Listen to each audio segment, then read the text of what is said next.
का प्रॉब्लम है तो वो लेट हुए, अगरचा वो ट्रैवल कर रहे हैं, they are almost near to Islamabad जी।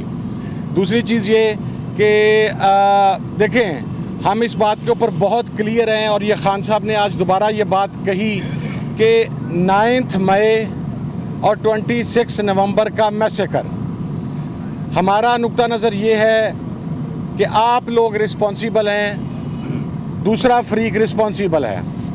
वो ये कहते हैं कि हम रिस्पॉन्सिबल हैं। अब इसका बेस्ट सिविलाइज्ड वे आउट ये है कि एक ऐसा गैर जानिबदार कमीशन तश्कील दिया जाए जो ज़िम्मेदारान का तयन कर सके, और उस गैर जानिबदार कमीशन के अंदर आज ये बात भी हम आपको क्लियर कर दें कि हम अपनी मर्ज़ी का जज नहीं चाह रहे। हम सुप्रीम कोर्ट के सीनियर मोस्ट जजेस की बात कर रहे हैं, हम किसी भी गैर जानिबदार जज की बात कर रहे हैं जो इसको लीड करे कमीशन को और हक़ाइक़ तक पहुंचा जाए, ताकि जो जुल्म व सितम किया गया है उसका इज़ाला हो सके और ज़िम्मेदारान का तयन हो सके। दूसरी चीज़ ये कि हम चूँकि आज मुलाकात हो गई, अब हमारी कमेटी के सरबराह उमर अयूब साहब और स्पीकर साहब भी चूँकि राब्ते में असद कैसर साहब, हम इंशाल्लाह दूसरे फरीक को आगाह कर देंगे कि हम तीसरे राउंड मुज़ाकरात के लिए तैयार हैं, और उसके अंदर उन्हें ये इंटीमेट कर दिया जाएगा कि अब आप जुडिशल कमीशन के हवाला से अपनी वर्किंग करके आएँ, क्योंकि इतने दिन गुजरने के बावजूद, बल्कि इतने वीक्स गुजरने के बावजूद अभी मुज़ाकरात के अंदर किसी किस्म की पेशरफ्त नहीं हो सकी। तो वो पेशरफ्त अब आपको तीसरी मीटिंग के अंदर शो करनी होगी। हम जुडिशल कमीशन की निटी-ग्रिटीज़ के ऊपर और उन चीज़ों के ऊपर बातचीत करेंगे, और अगर जुडिशल कमीशन नहीं दिए जाते 9 मई के ऊपर और 26 नवंबर के ऊपर, ये पहला स्टेप है। दूसरा स्टेप जो है, ये दो हमारे मुतालबात हम तहरीरी शक्ल में इंशाल्लाह प्रोवाइड कर देंगे। तीसरा भी जो असीरान, हाँ जी, और उसके अंदर असीरान उनकी जो रिहाई है वो हमारे मेन मुतालबात का हिस्सा है। लेकिन इनिशियली आपको अपनी पावर शो करने के लिए, जो आप कहते थे, जो हुकूमत हमें कहती है कि जनाब फैसला साजी का इख्तियार हमारे पास है, तो अब आपको प्रैक्टिकल इक़दाम करते हुए जुडिशल कमीशन के ऊपर बात करनी होगी।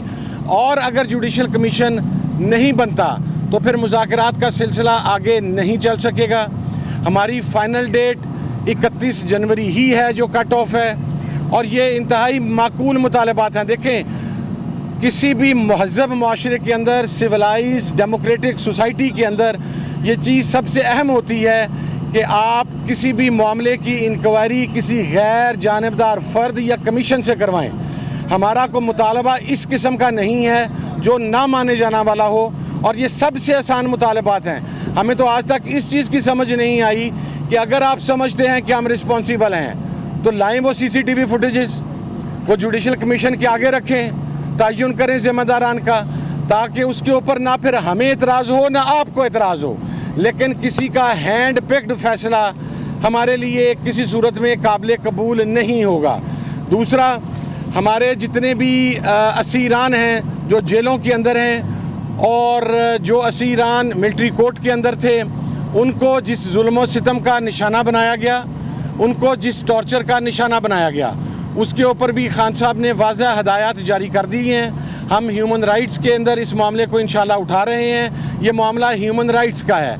और देखें, सबसे आखिरी बात मैं आपको अर्ज़ कर दूं कि अब जो बॉल है इस मुज़ाकरात को मंतकी अंजाम तक पहुंचाने की, वो हुकूमत की कोर्ट में है। हम जितनी फ्लेक्सिबिलिटी दिखा सकते थे, हमने वो फ्लेक्सिबिलिटी दिखा दी। हमारे पास आज एक बहुत आसान ऑप्शन था कि चूँकि मुलाकात as per the commitment of the government हमारे डिज़ायर्ड एटमॉस्फेयर में नहीं हुई, हम बाहर आ सकते थे, लेकिन हमने उसके बावजूद उस कंट्रोल्ड माहौल में मुलाकात की, सिर्फ इस वजह से कि हमारे मद्देनज़र पाकिस्तान है, हमारे मद्देनज़र पाकिस्तान की आवाम है, और जो जेल में बैठा हुआ कैदी नंबर 804 है, इसके मद्देनज़र 25 करोड़ पाकिस्तानी हैं। वो पाकिस्तान की बका के लिए, पाकिस्तान की इस्तेहकाम के लिए इस बात यहाँ तक गए हैं, उन्होंने इतनी लीनियंस दिखाई है। आई गेस कि this is the time now कि अगर आपने मुज़ाकरात को मंतकी अंजाम तक पहुँचाना है तो उसके ऊपर अब अपनी अमली जो आपकी फैसला साजी का इख्तियार है उसको शो करें, कमीशन बनाएं ताकि हम आगे बढ़ सकें। बहुत शुक्रिया जी, थैंक यू। साहब ये बताइएगा, इमरान खान ने 31 जनवरी की डेडलाइन दी है, अगर कोई पेशरफ्त होती है जो आपके दो मुतालबात हैं इन पर अगर हुकूमत या आपका कंसेंसस बनता है तो क्या ये डेडलाइन जो है इसमें भी तोसी होगी? नहीं जी, इसका इख्तियार सिर्फ खान साहब के पास है, इसमें हम किसी किस्म की तोसी करने का इख्तियार नहीं रखते। आज भी उनसे बात हुई है, अगर कोई पेशरफ्त होगी और वो पेशरफ्त खान साहब तक पहुँचेगी तो फिर खान साहब फैसला करेंगे। एज इफ नाउ 31 जनवरी ही लास्ट डेट है जी। आपने जिस तरह बात की कि असीरान की रिहाई और आपने अपनी ट्वीट्स में भी कहा कि पीटीआई की रिहाई, तो ये सिर्फ आप लोग की ख्वाहिश है कि खान साहब भी कहते हैं कि मुझे बाहर निकालो, उसकी ख्वाहिश नहीं, उसके ऊपर मैं एक और बात वाज़ह कर दूं जी कि खान साहब ने सिर्फ अपने कारकुनान और अपने कैद वर्कर्स की बात की है। हमने आज भी ये बात उमर अयूब साहब ने, राजा नासिर अब्बास साहब ने, असद कैसर साहब ने हमने कही है। खान साहब ने अपनी रिहाई की कोई बात नहीं की। खान साहब की रिहाई की बात मुज़ाकराती कमेटी की तरफ से है, पाकिस्तान तहरीक इंसाफ की क़यादत की तरफ से है, पाकिस्तान तहरीक इंसाफ के इत्तेहादियों की तरफ से है और इमरान खान के तमाम चाहने वाले और इमरान खान के वर्कर्स की तरफ से है। तो ये हमारी डिमांड है और उसमें भी एक बात क्लियर कर दें, कोई एग्जेक्टिव ऑर्डर नहीं, कोई एनआरओ नहीं, कोई चीज़ नहीं। हम क्लियर हैं कि इमरान खान साहब अपने तमाम मुकदमात को फेस करके आइनी और कानूनी तरीक़ाकार से बाहर आएंगे। हम सिर्फ वहाँ पर हुकूमत से प्रोसिक्यूशन के किरदार के ऊपर बात करेंगे कि ये जो नाजायज़ विक्टिमाइज़ किया जाता है, जिस तरह खान साहब की ज़मानतें हो गई थी, शाम को उनकी रोबकार जारी होनी थी अराउंड अ मंथ अगो, लेकिन फिर न्यू टाउन के केस के अंदर खान साहब का नाम डाला गया और फिर उसके बाद रिमांड और जुडिशल कर दिया गया। तो ये वाज़िया इंतकामी कार्रवाई है। इसी तरीके से हमारे असीरान के अक्सर के ट्रायल मुकम्मल हो चुके हैं। जब आपका ट्रायल मुकम्मल हो जाता है तो आइनी और कानूनी तौर पे ज़मानत आपका इस्तेहकाक होता है, लेकिन उस हक़ से महरूम रखा जा रहा है प्रोसिक्यूशन के किरदार की वजह से। और सबसे आखिर में जो कल का एक फ़ैसला एक्सपेक्टेड है, हमें पता है कि वो क्या फ़ैसला है और हमें पता है कि वो फ़ैसला पाकिस्तान की किसी नेक नामी का सबब नहीं बनेगा, क्योंकि अल-कादिर के अंदर इमरान खान साहब, उनकी अहलिया, उनकी फैमिली का कोई मेंबर, उनकी पार्टी का कोई मेंबर किसी भी हवाले से बेनिफिशरी नहीं है। पैसे सरकार के अकाउंट के अंदर हैं और बात एक ट्रस्ट की है जिसमें नबी पाक सल्लल्लाहु अलैहि वसल्लम की सीरत मुबारका और स्पिरिचुअलिज्म के ऊपर लेक्चर्स हैं, लोगों को तालीम देना है, वो यूनिवर्सिटी है and that two is a trust. ये कोई ज़ाती ओन्ड प्रॉपर्टी नहीं है, ना ये कोई ज़ाती यूनिवर्सिटी है, ये ट्रस्ट का है और इसी वजह से हम ये समझते हैं।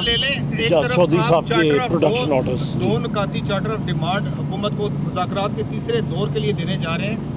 कल अनाउंस कर दिया गया कि 190 मिलियन पाउंड का फैसला है। फैसला अगर अगेंस्ट आता है तो मुज़ाकराती अमल पे क्या असर पड़ेगा? देखिए, मुज़ाकराती अमल के अंदर हमारे रवैयों में तो तलखी आएगी। ये अगर आप एक्सपेक्ट कर रहे हैं कि खान साहब को सज़ा सुनाने के बाद को बड़े अच्छे माहौल में मुज़ाकरात होंगे, सिचुएशन मज़ीद रफ़ एंड टफ़ होगी, लेकिन मुज़ाकरात के हवाले से खान साहब ने 31 जनवरी तक का गो हेड दिया है, तो वो उस टेंस माहौल के अंदर जारी रहेंगे।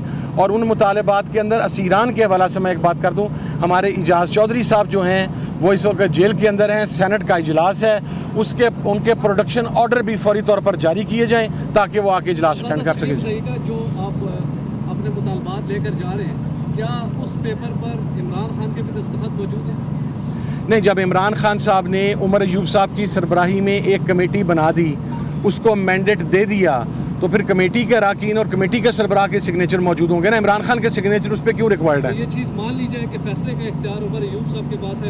यस, उमर अयूब साहब को इमरान खान साहब ने पूरा मैंडेट दिया है। इस कमेटी का कोई भी रुकन हो, वो उमर अयूब साहब हों, वो CM KP के अली अमीन गंडापुर साहब हों, वो राजा नासिर अब्बास साहब हों, वो असद कैसर साहब हों, हर बंदे के पास ये इख्तियार है कि वो मुज़ाकरात के ऊपर गुफ्तगू कर सकता है, मुज़ाकरात के ऊपर अपनी इनपुट दे सकता है। लेकिन देखें, हम प्रिंसिपल्ड किस्म के लोग हैं, मैच्योर सियासी लोग हैं। जब कमेटी का सरबराह हमारे साथ है तो जो भी इन राइटिंग ख़तो किताबत होगी वो कमेटी के सरबराह की सिग्नेचर के साथ विद हिज कंसेंट, और ऑब्वियसली खान साहब का इन पर एतमाद है तो ये कंसेंट है, तो वो इसी के मुताबिक होगा जी, और खान साहब की हिदायत के मुताबिक होगा सारा कुछ। Thank you.